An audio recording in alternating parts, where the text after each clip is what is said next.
Sí, así es terrible. Van 50 días de protesta, un poco más de 50 días, van también más de 50 muertos, cientos de detenidos, estudiantes torturados, efectivos de los cuerpos de seguridad que se han opuesto a cumplir órdenes que violan los derechos humanos también han sido torturados y perseguidos. Lamentablemente esta situación la ha provocado el gobierno porque ha cerrado los caminos electorales para salir de la crisis. Venezuela tuvo el año pasado elecciones legislativas y se escogió una Asamblea Nacional, es decir, un Congreso en el que la oposición obtuvo más de 112 posiciones, mientras que el gobierno tuvo menos de 60.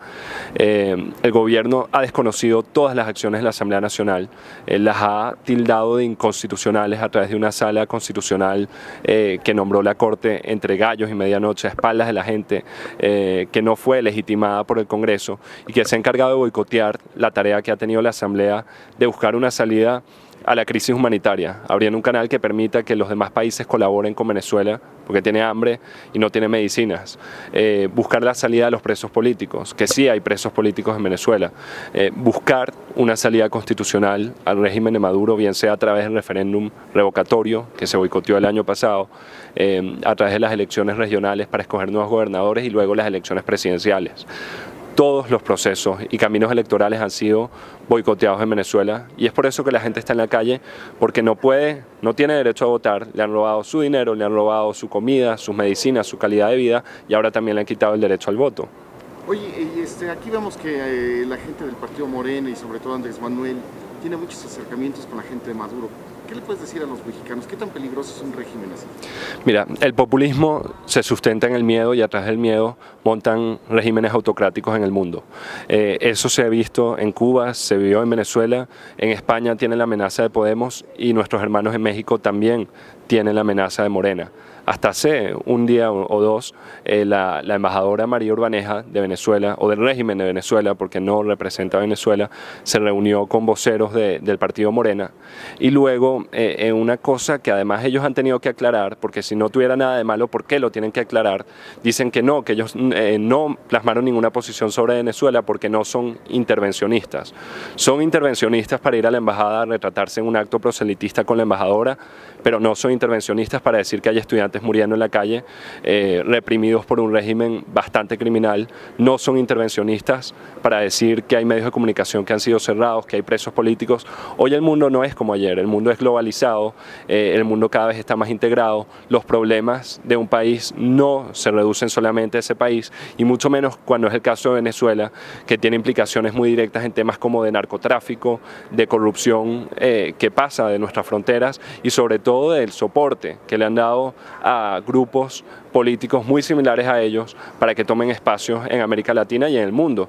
Es por eso que es verdaderamente deplorable que Morena no se haya pronunciado sobre los estudiantes muertos, que Morena no se haya pronunciado sobre las violaciones de derechos humanos, pero que sí vaya a retratarse en un momento como este con la embajadora del régimen de Venezuela. Además ya se sabía que Andrés Manuel López Obrador tenía muchos contactos con Hugo Chávez cuando vivía.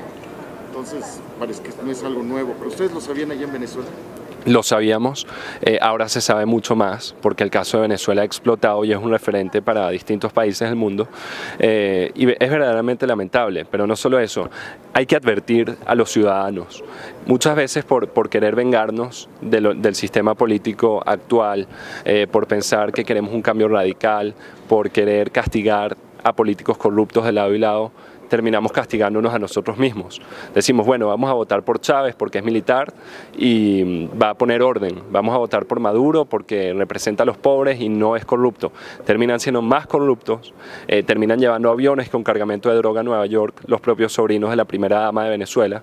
Los escándalos son de dimensiones, bueno, nunca antes vistas en Venezuela, y todo lo que critican lo exacerban y lo hacen peor porque justamente no tienen a quién rendirle cuentas. Los regímenes de esta naturaleza infunden el miedo en la población e infunden el odio y la división para ganar poder y cada vez más poder a través de la mentira, del populismo, y es así como se sustentan en el poder y como mantienen a la gente humillada, a la gente arrodillada. El caso de Venezuela, acabaron con la empresa privada, Ahora por eso no hay producción, como no tienen dinero porque se lo robaron y el petróleo ha bajado, no tienen cómo importar comida y cómo importar medicinas. Ahora como hay protestas en Venezuela, han bloqueado el acceso de medicinas como acetaminofén a través de un simple courier porque dicen que puede ser usada para heridos en las protestas. Y bueno, yo sé que estás muy joven, pero como periodista puedes tener una visión un poquito más amplia. El futuro de Venezuela al corto plazo en este año y lo que ves con México y el caso de Morena que está avanzando muy fuerte en el país. Ver el futuro en Venezuela es ver la oscuridad. Está lleno de incertidumbre porque este es un régimen que llegó por vía democrática y fue poco a poco eliminando la democracia e instaurando la autocracia. En el caso de México, el ejemplo debe ser Venezuela, justamente para que los mexicanos tengan un voto consciente, vean sus opciones y elijan cuál les parece mejor, cuál cree que puede responderle mejor, cuál cree que está vinculada a las peores causas de la humanidad y cuál cree que puede darle soluciones a los problemas más importantes que tiene México y los mexicanos.